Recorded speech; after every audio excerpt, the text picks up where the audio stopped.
لیکن سوال یہ تھا کہ محترمہ نے جس طرح اپنے آپ کو قائد اعظم کی وفات کے بعد سیاسی معاملات سے الگ تھلگ کر لیا تھا، انہیں دوبارہ کیسے اس بات پر تیار کیا جائے کہ وہ اپنی زندگی میں ایسے ادارے بنانے میں ممد و معاون ثابت ہوں۔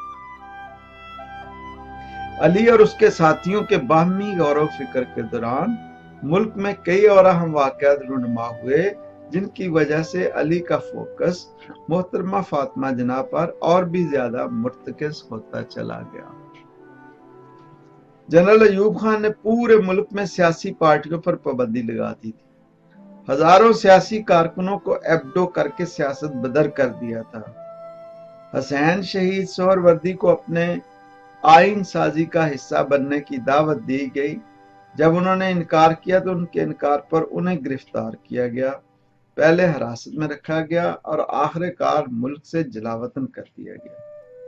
اس پس منظر میں علی نے فیصلہ کیا کہ وہ محترمہ فاطمہ جناح سے ملے گا، انہیں ایوب خان کے خلاف تحریک چلانے کے لیے آمادہ کرے گا، ان کے ذریعے مغربی اور مشرقی پاکستان میں لوگوں کو بتائے گا کہ ایوب خان کی قومی حکومت کے پاکستان کے مستقبل پر کیا اثرات مرتب ہوں گے۔ اس ضمن میں علی، زرینہ، صفدر شاہ، سلیم موٹا اور اظہر پہلے بھی گفتگو کر چکے تھے، اور چودھری فراغت حسین نے حامی بھی بھری تھی کہ وہ ان کی محترمہ فاطمہ جناح سے ملاقات کا اہتمام کریں گے۔ علی جب یہ سب باتیں سوچ رہا تھا، اس کے چہرے پر گہرے غور و فکر کے آثار نمایاں تھے۔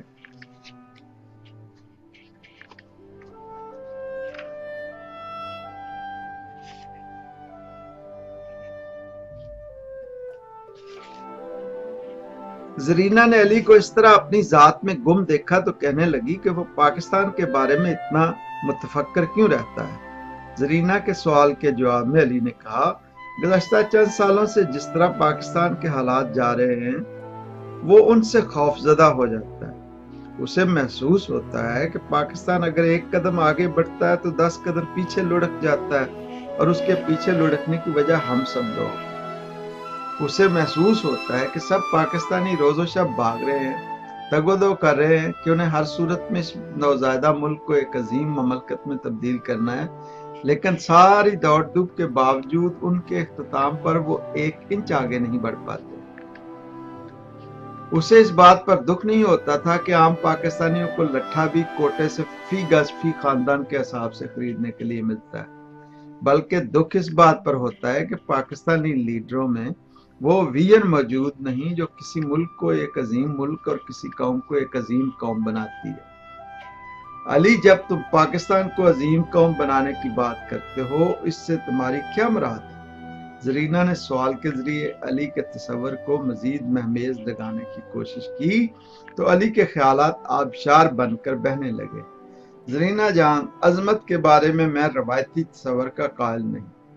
میں ان مسلمانوں کے فلسفہ حیات پر یقین نہیں رکھتا جن کے نزدیک عظمت کا مطلب سوائے کشور کشائی کے اور کچھ نہیں۔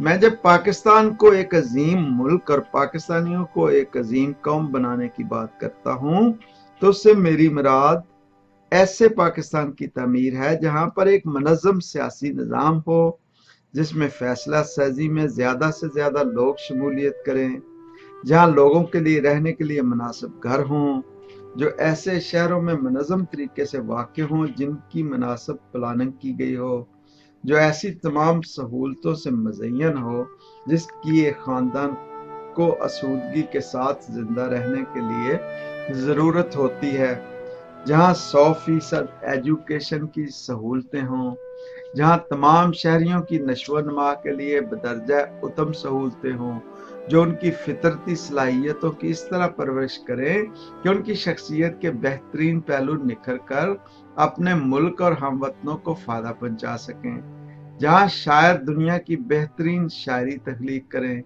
جہاں کہانیاں لکھنے والے دنیا کی بہترین کہانیاں لکھیں، جہاں ناول نگار ایسے ناول تخلیق کریں کہ دنیا بھر کا ادب ان کا جواب پیدا نہ کر سکے، جہاں گلوکار ایسے گیت گائیں کہ دنیا ان کے گیتوں کے حسن کے سحر سے کبھی باہر نہ آ سکے، جہاں ڈاکٹر بہترین علاج کریں، جہاں سائنسدان ایسے سائنسی تجربات کریں اور سائنسی علوم کے ایسے ذخیرے کو جنم دیں کہ پوری دنیا سائنسی ریسرچ میں ان سے رہنمائی کی طالب ہو، جہاں انجینئر اپنی اجازت سے ایسے شاہکار تخلیق کریں کہ دنیا بھر کے لوگ ان کے شاہکاروں کو دیکھنے اور ان سے سیکھنے کے لیے آئیں، جہاں ماہرین تعمیرات ایسی بلڈنگیں اور ایسے پل تعمیر کریں جو حسن اور انجینئرنگ کا شاہکار ہوں، جہاں نوجوان لڑکوں اور لڑکیوں کے لیے محبت کرنا جرم نہ ہو، جہاں عبادت کرنے والے اتنے سکون، یکسوئی اور انہماک سے عبادت کریں کہ انہیں اپنے ساتھ عبادت کرنے والے کے طریقے عبادت اور عقیدے سے کوئی غرض و غایت نہ ہو،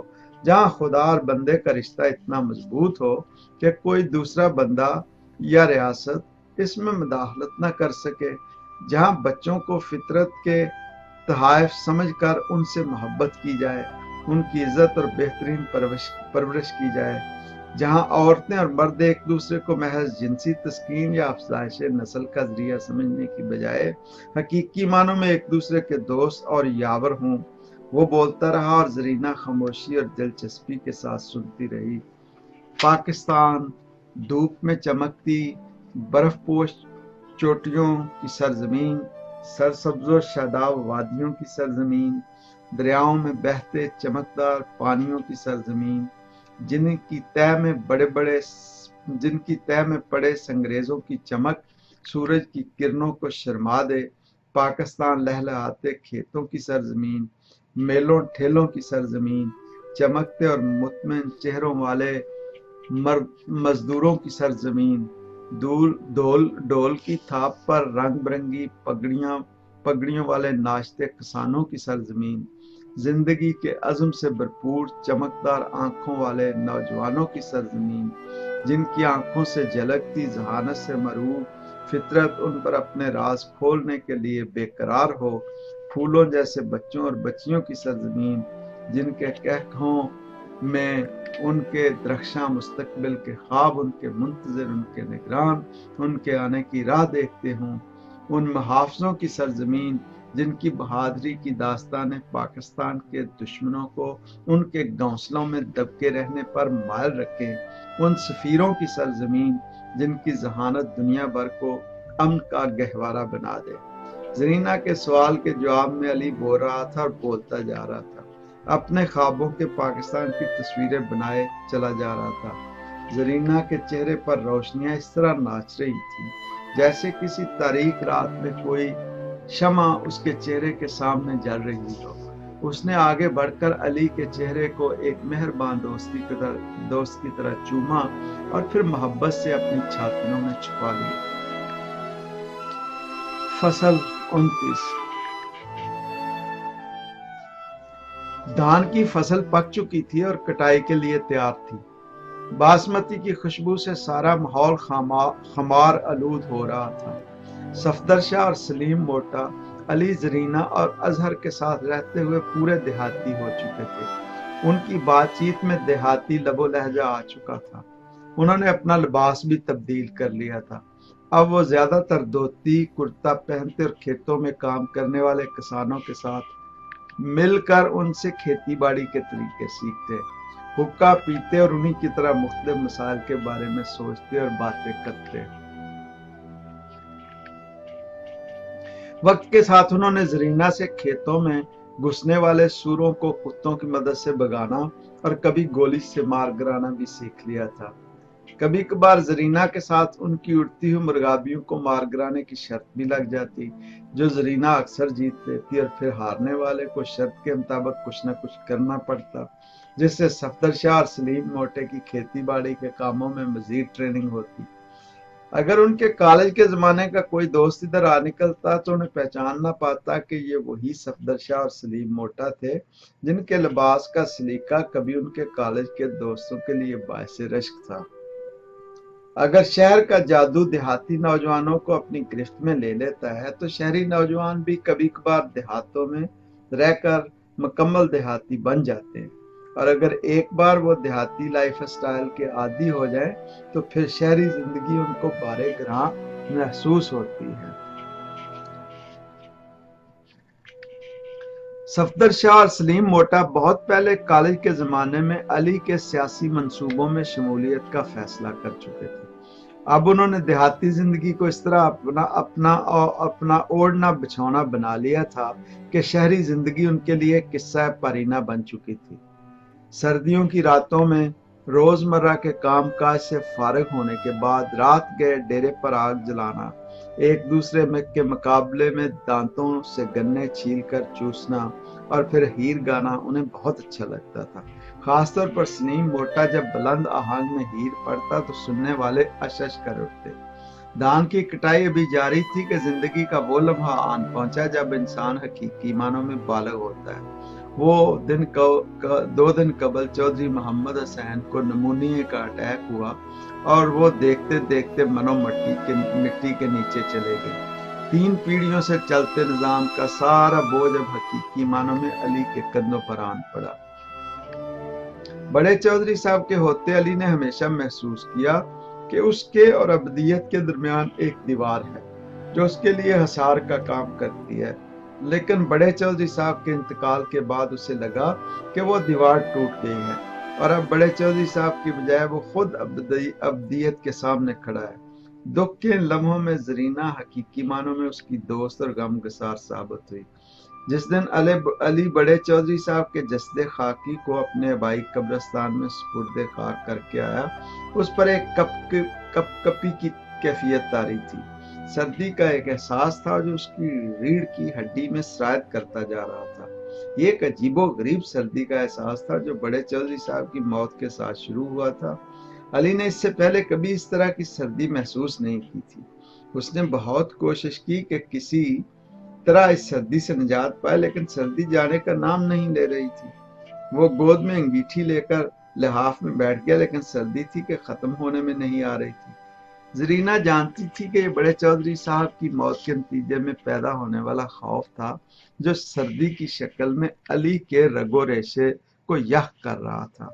زرینہ نے علی کو اس حال میں دیکھا تو کہا، علی جان، موت زندگی کی سب سے بڑی حقیقت ہے، کسی کو اس سے مفر نہیں۔ ولی، پیغمبر، امیر، فقیر، عقل مند اور بے وقوف، سب کو اس کا سامنا کرنا پڑتا ہے۔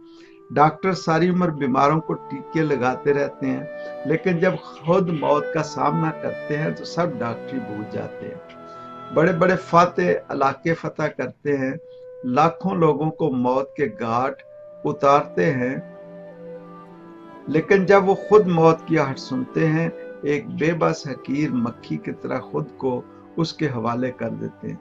لیکن انسان ہونے کے ناطے ہمارا فرض ہے کہ ہم سیاہ رنگ موت سے خوفزدہ ہونے کی بجائے زندگی کے چراغ جلاتے چلے جائیں۔ آج بڑے چودھری صاحب نہیں رہے، لیکن وہ تمہاری شکل میں زندہ ہیں۔ کل ہم نہیں ہوں گے، لیکن ہم اپنے بچوں کی شکل میں زندہ رہیں گے، اور یہ سلسلہ وقت کے آخری لمحے تک اسی طرح چلتا رہے گا۔ اکٹھے ہم بڑے چودھری صاحب کے جاری کاموں کو اسی طرح جاری رکھیں گے اور کوشش کریں گے کہ وہ ہمارے بچوں کی شکل میں زندہ رہیں۔ زرینہ کی باتوں سے علی کے جسم کی گہرائیوں میں سرایت کرتی ہوئی سردی میں کچھ کمی آئی۔ زرینہ نے لحاف سے انگیٹھی نکال کر ایک طرف رکھی اور خود اس کے ساتھ لپٹ کر لحاف میں لیٹ گئی۔ زرینہ کے جسمانی لمس سے علی فوراً موت کی لاش اور یخ وادیوں سے زندگی کے سبزہ زار میں واپس لوٹ آیا۔ بڑے چودھری صاحب کی موت ایک ناقابل تبدیل حقیقت تھی، لیکن زرینہ اور مستقبل میں زرینہ کے وجود سے جنم لینے والے بچوں کا تصور بھی ایک حقیقت تھا۔